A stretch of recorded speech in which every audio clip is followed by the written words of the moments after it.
games at most, CRL 2025. Will we see the first ever 3-time, or can Sub take the championship home to Brazil? And Sub going something fast one more time, and he did not like losing that Dark Goblin so quickly, and there's a mortar connection to open up the game. I mean, that is already a horrible start for Sub. You talk about not letting the mortar lock on the Skellies. Dark Goblin comes in, it's the closest unit. Mortar goes to the closest unit that's in range, gets on top of the Dark Goblin, that's wasted elixir. Then he has to overspend with the minions, and then Mo gets a connection. Easy fireball there. I really don't love seeing Sub go right back to a cycle deck to open things up. I don't believe that mortar gets there. No, not with the Goblin Gang. There is an activation you can pull there. And Mo's done it during World Finals. Yep. You know, it's interesting in this situation, we're talking about maybe looking for Sub to go with something heavy. He's not super great with P.E.K.K.A. Gob Giant, with E-Giant, with Golem. He's okay with things like Graveyard, the Lava deck. We might see him go Lava, P.E.K.K.A. Bridge Spam. But those big, heavy ones that are usually the massive swings, not really in his wheelhouse. Yeah, and you know, I do understand how strong they are in the meta right now, but it's always so tough to kind of, you know, place and pray, as we say when we talk about heavy decks. You know, we always talk about outplayability with faster cycle decks, which is why you see Sub continuing to go that direction. But maybe a beatdown attempt is the way to go after the first 3 games didn't go your way. Mo does allow that mortar to connect for a couple shots on the left-hand side, so Sub not down, or down but not out. And this boss bandit should be cleaned up by that Berserker. Yeah, you saw Mohamed try to get the Goblin Gang down in time, timed with that boss bandit reset ability, but it was a little bit too far outside. Mortar goes ahead and connects, and Sub's right back in this one. Going for a near mirror here, but obviously the E-Wiz and the Dark Goblin, 2 very different pieces of this equation, and the Fireball from Mo hitting that Dark Goblin, I'd start abusing it if I was Sub, and then figure out a way to get the minions involved as well. And there you go, minions high, Fireball's out, and there's the Dark Goblin, just the way you want to see it. That's going to be, I was just going to say, that's going to be so much of this matchup, Rich, is trying to get that Fireball out from Mo and then abuse the other card that is best used with, or best defended with Fireball. And what a smart Skeleton Barrel up there at the top, knowing that it was going to get taken down and pop those skeletons to control those boss bandits. Yeah, Skeleton Barrel is just such a great siege defense, you know, after its evolution especially. You talk about that double drop, it does so much damage, and then your opponent sits there and goes, is it even worth trying to take care of the Skellies? Fireball in, now the minions come down. There you go, Clockwork. Clockwork usually doesn't work against Mo Light though. Sudden death overtime. Mohamed Light with a fairly solid lead, 1570 on the left-hand lane, 1728 on the right-hand tower for Sub. And I was just going to say, I'd love to see a high Dark Goblin there, but almost on walking towards the other side. Now maybe giving some value here. And just continue to chip away in both lanes. We talk about the things that Mo does very well. It's early dual lane pressure. And the interactions with the boss bandit definitely going in Mo Light's favor, at least in this instance. 1570, 2084, game 1 of our upper bracket grand final reset. And you see with the lead right now, he's comfortable to go defensive mortar and just be the one controlling. Still trying to figure out what that last card is from Sub. Feeling more and more like it is Lightning. Let's make this quick. Evo Mortar sets up on the right-hand side. Final minute, triple elixir. The last thing that Sub can have happen is to go down 4 in a row. Dark Goblin gets sniped there. And Sub, once again, just finding an incredibly difficult time breaking through. Maybe you heard us talking about how that other deck doesn't work very well, but this one also really struggling to get on tower. And arrows once again, yeah. Yep. Makes sense, but just not ideal, Rich. And another mortar down for Sub, 18 seconds remains. He needs that mortar to connect and then some, and there's just absolutely no way as another thing on the right-hand side. Boss Bandit breaks on through, Barrel's gonna drop down. Sub, 4 in a row to his opponent, and only 2 lives to give in his 2025 run. Feels like he's facing off against Thanos. 2 grand finals coming your way. Fireball and Barb Barrel and E-Wiz all out for Mohamed, and he goes minor. And might Sub be doing the same? It feels like Mo is just going to control again, and I think Sub is hearing you, Rich. I think he's going to try to go a little heavier, go RG. Yep. And I think Mo is just right back to defending, cycling. Miner's on tower. He's got the guards. He's got the Evo Ice Spirit. He's got the log. He's got so many ways to reset and stun and control that Royal Giant. Does take a Royal Ghost shot, and Mo goes, all right, you can have that. First thing in 4 games.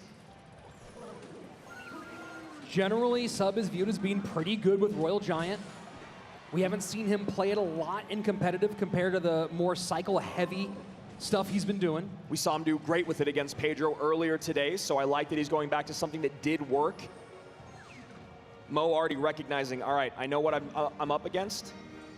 I'm going to just get a Tesla down, try to get towards my Tesla evolution. Good luck breaking through. Guards are going to give a lot of trouble to that Fisherman.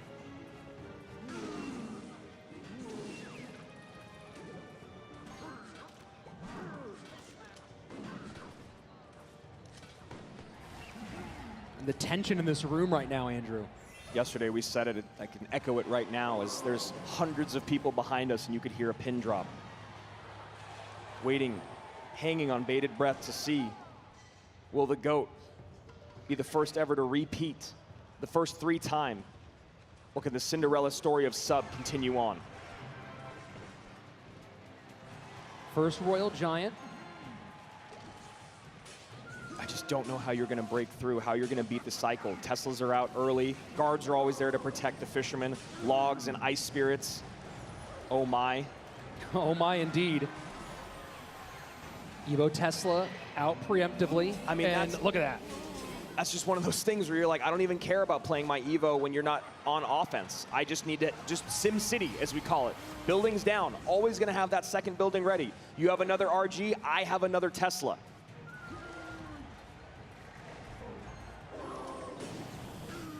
Guards off the board instantly.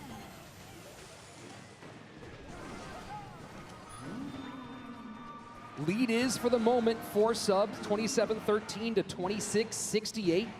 From the top right of your screen down to your bottom left.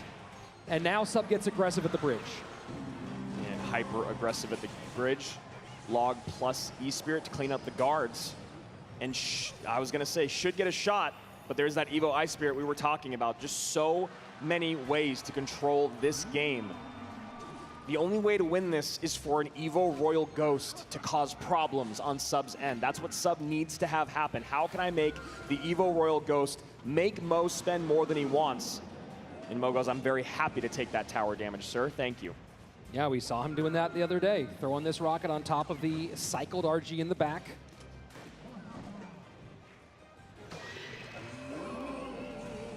Evo Ghost cycled in the back for Sub. And I like that delivery, going to that inside in the hopes that it would go back and help. Doesn't do it here, gets taken off the board. And now this is what you were talking about. Can the Evo Ghost do a little work? This case, not going to give him much. And Mo still gets the damage on the RG and the tower from the rocket. 21-46, 27-8, or 26-27. 1 minute remains in overtime. Low Tesla here. That's going to give some fireball value. You almost feel bad for him, just like you did for Pedro.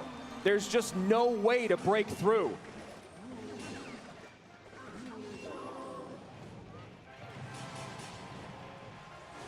Royal Giant to the right-hand lane. Trying to force expenditure out away from his weak side tower. Evo Ghost goes into the guards, maybe to add pressure in both lanes, cleaned up by the delivery and log. Mo Light looks more locked in than we've ever seen him before, Rich.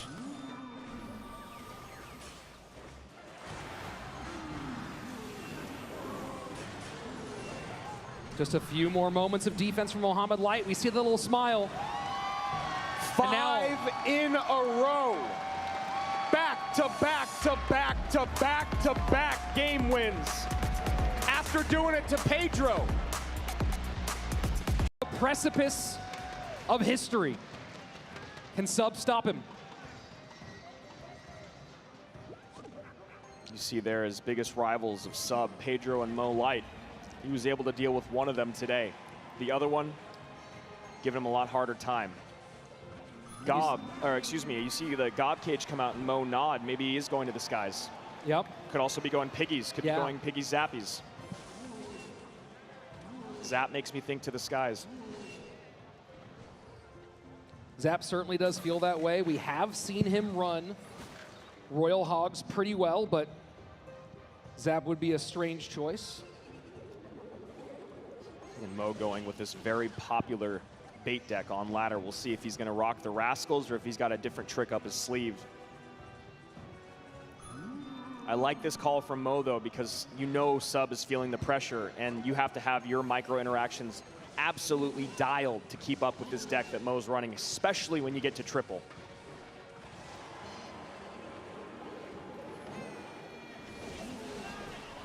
And the curse comes out defensively.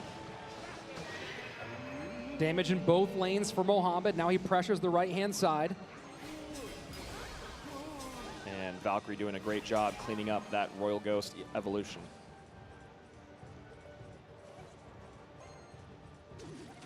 The question is, Rich, a lot of times when we talk about going to the skies, going with Lava Hound, there has to be a moment where you sacrifice damage or a tower usually to get your lava on the board, or you have to make your opponent make mistakes elixir-wise so you get the advantage. As you can see right now, only about 1 elixir up and a couple thousand HP down. Yeah, that's a really tough one. And now that we know that it's going to be no spell, no big spell, obviously you have to contend with the vines. Yep. But if you can keep that flying machine, stack a couple flying machines, start abusing them. And the Goblins on tower. Evo Zap has to come down defensively there. Zappy's stunning, gonna get a double connection on the left-hand side. And the crowd can feel it.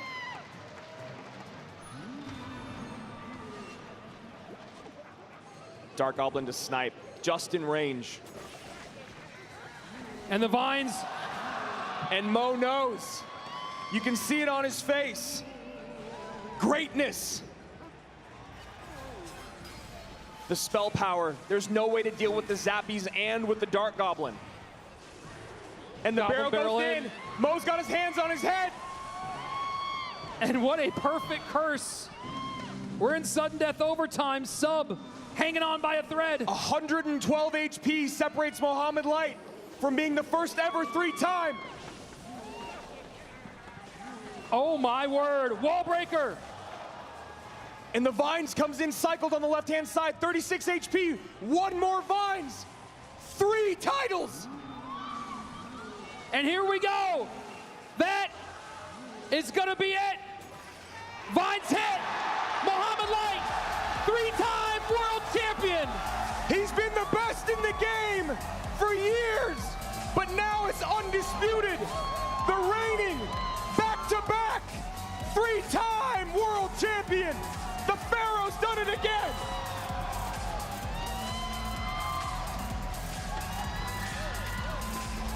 Will there ever be another like him?